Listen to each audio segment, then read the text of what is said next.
जिल्हा प्रमुख झाल्यापासून पायाला भिंगरी लागल्यासारखे फिरून अत्यंत चांगल्या पद्धतीने संघटना बांधतात आणि अत्यंत आक्रमकपणे काम करतात असे प्रत्येकाचे परिचित प्रत्येकाच्या सुखदुःखात असणारे मी कुंदनजींना विनंती करतो की त्यांनी मार्गदर्शन करावं। भरतभाई नमस्कार। छत्रपती शिवाजी महाराज की, छत्रपती शिवाजी महाराज की जय भवानी। बहिणी कंटाळल्यात का? बहिणी कंटाळल्यात का? भावाला भेटायचं ना आपल्या सर्वांना।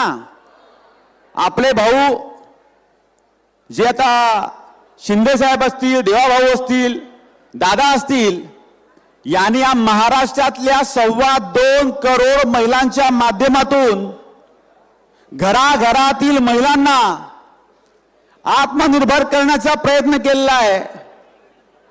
ज्या आपल्या भगिनी आपलं घर कसं चालावं, आपल्या मुलाला शिक्षण कसं द्यावं, आपल्या नवऱ्यावर संकट आलं तर त्याला ताकद कसं द्यावं, याकरता दिवसभर आपलं घर सांभाळतात, आपल्या मुलाचं समाधान करतात, कधी कधी आपल्या नवऱ्याची नाराजी पत्करतात आणि आयुष्यभर सर्व संकटावर मात करत कुठल्याही प्रकारची कंप्लेंट न करता आपल्या घराचं समाधान करतात।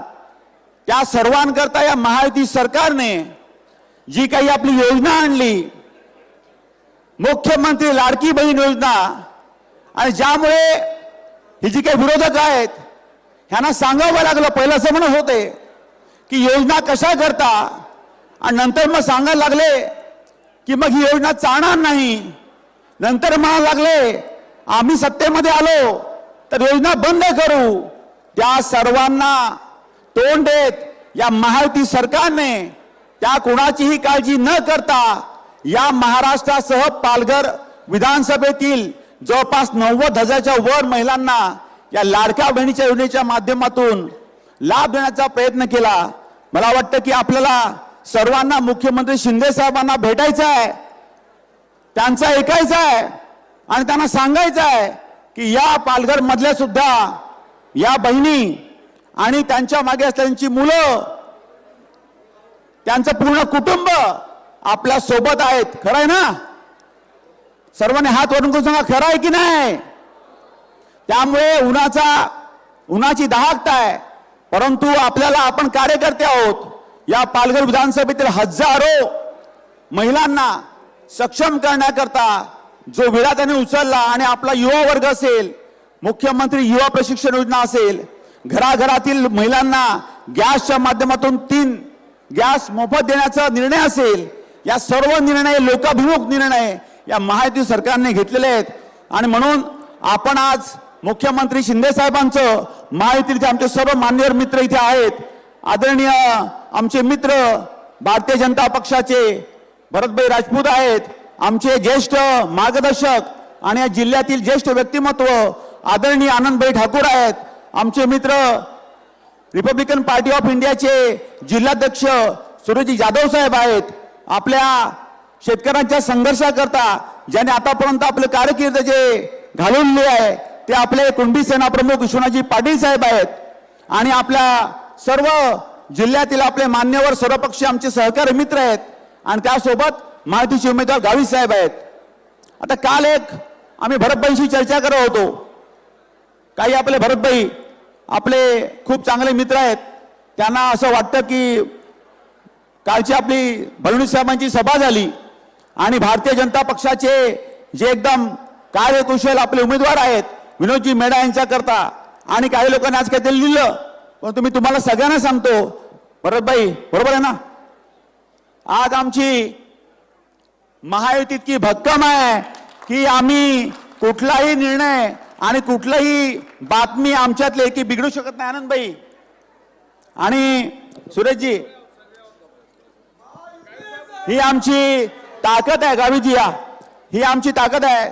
2 मिनिटं मी सर्वांना विनंती करतो, ही ताकद आहे की बघा आम्ही आमच्यामध्ये संवाद होऊ शकतो। काही प्रसंगामध्ये आम्ही एकमेकांशी बोलू शकतो, परंतु जेव्हा आदेश आला तेव्हा भारतीय जनता पक्ष असेल, शिवसेना असेल, रिपब्लिकन पार्टी ऑफ इंडिया असेल, राष्ट्रवादी काँग्रेस असेल, यांचा कार्यकर्ता हा तळागाळातील कार्यकर्ता आहे. त्यामुळे कुठलीही बातमी आमच्या महायुतीमध्ये बिघाडी कधीच करू शकत नाही. ही आमची महायुती अतिशय भक्कम आहे. आणि मग बोईसरमध्ये विलास तरे असतील, पालघरमध्ये राजेंद्रजी गावित साहेब असतील, डहाणूमध्ये विनोदजी मेढा असतील, या सर्व सीटवर किंवा विक्रमगडमध्ये हरिचंद्रजी भोये साहेब असतील, नारासोपारा वसईमध्ये असतील, आमच्या महायुतीतला प्रत्येक कार्यकर्ता हा तळागाळातला कार्यकर्ता आहे. त्यामुळे आम्ही मला हात उंचावून सांगतो की आम्ही सर्व एकत्र आहोत आणि या पालघरच्या कल्याणाकरता आम्ही सोबत राहू. त्यामुळे आमच्या मित्रांना विनंती आहे की आम्ही सर्व व्यासपीठावर काल आम्ही काही कारणास्तव आम्ही तिकडे जाऊ, म्हणजे मी येऊ शकलो नाही. गावित साहेब स्वतः आदरणीय डीसीएम साहेबांना भेटले, परंतु तुम्हाला आमची चिंता आहे, याची काळजी आहे. परंतु या पालघर आणि डहाणूतल्या लोकांना जिल्ह्याच्या विकासाची चिंता आहे आणि जिल्ह्याच्या विकासाची चिंता करणारा हे महायुती, विनंती करतो आपल्या आदरणीय नेत्यांना की आपण बसावं. त्यामुळे आम्ही जे काम करतो हे काम हे केवळ पदाधिकारी म्हणून करत नाही, तर या आदिवासी पाड्यातल्या या मच्छीमार बांधव असेल, आपला शहरी माणूस असेल, आपला महिला भगिनी असेल, यांच्या घराघरामध्ये या योजनांच्या माध्यमातून जे एक मोठं वादळ उभं केलं सरकारने, हा जो प्रयत्न आमचा आहे, हा प्रयत्न आपल्याला न्याय देण्याचा आहे. त्यामुळे मी आपल्याला विनंती करेन की साहेबांनी टेकऑफ घेतलेला आहे आणि मी तुम्हाला खरं काय ते सांगेन, अजून एक 20 मिनिटं तुम्हाला लागतील, परंतु या 20 मिनिटांमध्ये आपण आपला जो पाठिंबा आहे, बरीचशी आमची मंडळी ही मंडपाच्या डाव्या बाजूला बसली आहे, तुम्ही थोडा बसावं. मुख्यमंत्री आले की आपण मंडपात यालच, परंतु आपल्याला माझी विनंती आहे की आपण शेवटी मतदान करताना काही गोष्टींचा विचार करतो. आपलं मतदान का करायचं आहे? एक तर आपण बघतो की सरकारने केलं काम, ज्या आधारावर पदाधिकारी आणि कार्यकर्ते लोकांपर्यंत पोहोचत असतात, की कुठल्या तोंडाने आपण लोकांना सांगावं की मतदान करा. जे कार्यकर्ते काम करत असतात, साधी ग्रामपंचायत निवडणूक जरी पकडली आपण, तरी आपण केलेलं काम, आपलं विजन आपल्याला सांगायला लागतं की मी माझ्या गावाच्या विकासाकरता काय करायचं आहे, माझ्या शहराच्या विकासाकरता मला काय करायचं आहे. तर या विधानसभेची जबाबदारी ज्या उमेदवाराला आपल्याला द्यायची आहे, त्याचंही कर्तव्य आहे की आपल्या जनतेसमोर काय मांडायचं आहे. आणि जी घरात बसलेली जी सर्वसामान्य जनता आहे, तिला हे बघायचं आहे की गेल्या 5 वर्षांमध्ये या सरकारने आपल्याकरता काय केलं, या आधारावर मतदान होतं. आज मतदारही खूप हुशार आहेत, त्यांना वाटतं की सरकार जे आपल्याकरता काम करेल, जे आपल्याकरता उभं राहील, जे आपल्या संकटामध्ये आपल्या घराला संरक्षण देईल, त्यांच्या मागे आपण उभं राहू. आणि या पालघरमधील जनतेने निर्णय घेतलाय. शेवटी आपलं कधी कधी कुटुंबातले जरी व्यक्ती असला आणि जर आपण सर्वसामान्य कुटुंबातील असले, तर आपल्याला आपलं घर चालवताना खूप अडचण होते. त्यावेळेला आपलं असं वाटतं की आपण घर कसं चालवावं, सेव्हिंग तर बाजूला राहू द्या. अशा वेळेला आपण बघतो की आम्हाला कोण सहकार्य करेल. मला लघुउद्योग करायचा, आमच्या मच्छीमार भगिनीला वाटलं की या इतक्या मोठ्या MIDC मध्ये मला लघुउद्योग करायचा आहे, मी कुणाकडे हात पसरू. कधी कधी आपल्या नातेवाईकांची पण आपली अपेक्षा असते मदत करायची, पण आपण करू शकत नाही. पण ते 1,500 रुपयाच्या माध्यमातून जे सरकारने त्यांना केवळ महिलांना पैसे दिलेले नाहीयेत, तर एक अर्थव्यवस्थेला चालना देण्याचं काम केलेलं आहे. ज्याला अर्थशास्त्र कळतं त्याला नक्की समजेल की 1,500 रुपये हे तुम्हाला रक्कम जरी वाढत असली, तर त्या 1,500च्या माध्यमातून जेव्हा ते 18,000 रुपये जमा होतील वर्षभरामध्ये, ती 18,000 माध्यमातून एका मुलाचं पूर्ण फी, शाळेची फी भरू शकते. तिला असं वाटलं की माझ्या नवऱ्यावर कर्जाचा डोंगर आहे आणि तो कर्ज माफ करावं. यावेळी आपण शासनाकडे विनंती करतो, ती अभिमानाने त्याचं कर्ज माफ करण्याकरता ते 18,000 रुपये देऊ शकते. एखाद्या महिलेला असं वाटलं की या 18,000 रुपयाचं मी काय करावं, मला माझा व्यवसाय करायचा आहे, माझ्या नवऱ्याला व्यवसाय करायचा आहे, तर 18,000च्या माध्यमातून कुठलाही लघु उद्योग सुरू होऊ शकतो. आणि या सर्व गोष्टी देण्याचं काम हे खरं आहे ना, मी बोलतो ते खरं आहे की ना महिलांनो. त्यामुळे आपण जे आपल्याला काय अपेक्षित असतं की सरकारने आपल्याकरता काय करावं, त्यामुळे या सरकारच्या माध्यमातून जे केलेलं काम आहे हे आपल्या सर्वांच्या समोर आहे. उमेदवार म्हणून राजेंद्र गावित साहेब आहे. आपल्याला सर्वांना मान्य करावं लागेल की हा पालघर जिल्हा निर्माण झाला 1 ऑगस्ट 2014ला. आपण सर्वांनी पत्रकार बंधू इकडे बसलेले आहेत, त्यांच्या लेखणीतून त्यांनी खूप मोठा संघर्ष उभा केला, जिल्ह्याची व्यथा मांडली आणि ठाणे हा एशियातला सर्वात मोठा जिल्हा, हा जिल्हा आपला निर्माण व्हावा याकरता आपण सर्व पत्रकार बंधू असतील, सर्व पक्षीय कार्यकर्ते असतील, सामाजिक संघटना असतील, ह्या सर्वांनी संघर्ष केला, रस्त्यावर उतरलो, आंदोलनं केली, जेल झाली आणि यातून आपला पालघर जिल्हा तो कुठे हा विषय नव्हता, पालघर जिल्हा हा विषय होता. या ठाण्याचं विभाजन हा मुद्दा होता आणि ठाण्याचं विभाजन करण्याकरता आपल्या संघर्षातून त्यावेळेच्या लोकप्रतिनिधी आज आपल्याकडे बसलेले आहेत, राजेंद्र गावित साहेब. शेवटी आपण त्यांच्याकडून अपेक्षा व्यक्त करत असतो की कुठल्या लोकप्रतिनिधींनी आपला आवाज विधानसभेत उमटवला पाहिजेत. आणि या जिल्ह्याचं विभाजन 1 ऑगस्ट 2014 झालं. याच्यामध्ये सर्व पक्षीय कार्यकर्त्यांसह, पत्रकार मित्रांसह, सर्वसामान्य जनतेसह त्यावेळेचे तत्कालीन आपले आमदार गावित साहेबांना पण आपलं क्रेडिट द्यावं लागेल, कारण जिल्हा विभाजनावर ते आमदार होते या पालघर विधानसभेचे. त्यामुळे आपणही टाळ्यांच्या गजरामध्ये आपल्या झालेल्या विभाजनाचं आपण स्वागत करूया. आणि जे काही आता कार्य सुरू आहे त्यांचं 22 वर्षाची कारकीर्द आहे. एखादा माणूस जेव्हा पुन्हा पुन्हा निवडून येतो त्यावर त्यांच्या अपेक्षा वाढतात की त्याने आपल्याला भेटलं पाहिजे, बोललं पाहिजे, साधा कार्यकर्त्यांनाही संवाद साधला पाहिजे, रात्री 12 वाजता फोन उचलला पाहिजे. परंतु याच्यातून आपल्याला मान्य करावं लागेल की गावित साहेबांनी आतापर्यंतची कारकीर्द आहे ही साधारणतः सर्व लोकांच्या सुखदुःखामध्ये सहभागी राहण्याची झाली आहे.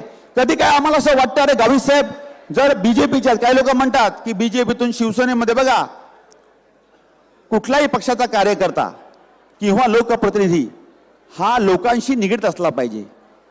वेळ प्रसंगी जर कुठल्याही पक्षाचा कार्यकर्ता किंवा लोकप्रतिनिधी जर चांगला असेल तर चांगलं सांगण्याची हिंमत आपली असली पाहिजे.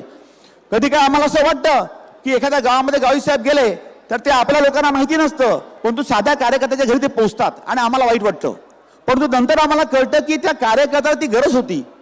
जो माणूस साधा दुःखात असतो, ज्यांच्या घरी 12 असतं, त्यांच्या दुःखामध्ये सहभागी होण्याकरता ते पोहोचत असतात, असा लोकप्रतिनिधी आपला आतापर्यंत त्यांची कारकीर्द आहे. एखाद्या घराचं लग्नाचं आमंत्रण नसलं तरी त्यांना वाटलं की आपण चाललोय रस्त्यावरनं आणि आता इथे लग्न कार्य सुरू आहे, तर ते आमंत्रण नसताना पण गाडी थांबवतात आणि त्याला शुभेच्छा देतात. आपला शेवटी लोकप्रतिनिधी कसा पाहिजे, तर तो आपल्याशी समरस होणारा पाहिजे, आपल्या सुखदुःखात सहभागी होणारा पाहिजे आणि आपल्या सर्वांशी जोडलेला पाहिजे. अशी सर्व पूर्ण बाब मला वाटतं गावित साहेबांच्या माध्यमातून आपण देण्याचा प्रयत्न सर्व महायुतीच्या घटकांनी केलेला आहे. आणि आपला मी एवढंच आवाहन करीन की आपण सर्व खूप मोठ्या संख्येने, मला वाटतं की पहिली जिल्ह्याची अशी पहिली जाहीर सभा असेल की जिकडे खूप मोठ्या संख्येने महिला वर्ग आहे, तरुण वर्ग आहे आणि सर्व ज्येष्ठ पण इथे आले आहेत आणि मुख्यमंत्र्यांचं मार्गदर्शन ऐकण्याकरता आले आहेत. आपल्या सर्वांचा मी आभार व्यक्त करतो. आपलं प्रेम जे आहे, आपला आशीर्वाद आहे, शेवटी राजकारणामध्ये आपल्याशी जो निगडीत आहे, आपलं जो काम करेल, आपल्या प्रश्नांना जो न्याय देईल त्यांना आपलं मतदान करायचं असतं. आपलं जे होणारं मतदान आहे 20 तारखेचं, हे आपल्या विधानसभेचं भाग्य घडवणार असतं, आपलं लोकप्रतिनिधी घडवण्याचं असतं आणि ते आपल्या माध्यमातून निश्चित हे होईल याची मला खात्री आहे. आपण खूप मोठ्या संख्येने जमल्यात. मी आपल्याला एक विनंती करणार आहे की आज आपल्याला 1-1.5 तास इकडे झाले, 2 तास झाले आहेत, परंतु मुख्यमंत्री साहेब आपल्याकडे पोहोचतील. आपण संयम ठेवावा, कारण आपल्याला विधानसभेच्या बाबतीमध्ये साहेबांकडून ऐकायचं आहे की या पालघर विधानसभेकरता अजून काय होऊ शकणार आहे, पालघर विधानसभेला शासन म्हणून अजून काय दिलं जाणार आहे, ही अपेक्षा आपल्याला मुख्यमंत्री साहेबांकडनं आहे. त्यामुळे आपल्याला विनंती करून आपण जे उपस्थित आहात मोठ्या संख्येत राहिलात, हाच आपला जोश, हाच आपला उत्साह कायम राहील अशी मी अपेक्षा बाळगून आपल्या सर्वांची रजा घेतो. धन्यवाद. जय हिंद, जय महाराष्ट्र.